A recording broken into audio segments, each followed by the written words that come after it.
மாண்புமிகு முதலமைச்சர் அவர்களும் இன்னைக்கு எதிர்க்கட்சி தலைவராக இருக்கிற நானும் ஒரே காலேஜில் படித்த ஓல்டு ஸ்டூடெண்ட்.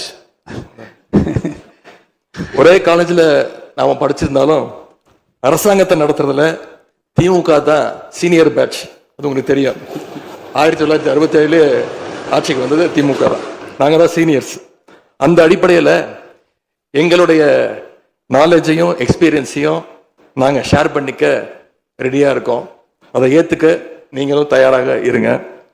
ஏன்னா நமக்கு எப்பவுமே தமிழ்நாட்டு மாநிலத்துடைய நலன்தான் மிக மிக முக்கியம். மாண்புமிகு பேரவைத் தலைவர் அவர்களே, நீங்கள் போட்டியின்றி தேர்வாகியிருக்கீங்க. மாண்புமிகு முதலமைச்சரும் எதிர்க்கட்சி தலைவரான நானும் உங்களை அவை முன்னவரும் இந்த இருக்கையில் உட்கார வச்சிருக்கிறோம், அமர வச்சிருக்கிறோம். இன்னைக்கு உங்கள் கையை பிடிச்சி அழைச்சிட்டு வந்து உட்கார வச்சிருக்கிறோம்.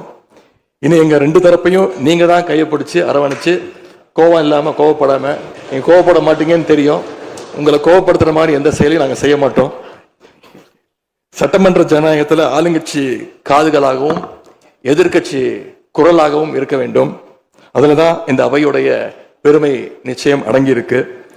பொதுவாக இதுக்கு முந்தைய சட்டமன்ற பேரவை எடுத்துக்கிட்டா ஆளுங்கட்சி வரிசையில் அதிக உறுப்பினர்களும் எதிர்கட்சி வரிசையில் அதை விட குறைவான உறுப்பினர்களும் இருப்பாங்க.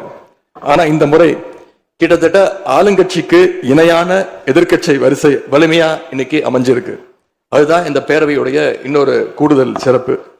இதன் மூலமா தமிழ்நாட்டு மக்கள் ஒரு முக்கியமான செய்தியை நமக்கு சொல்லி இருக்கிறாங்க.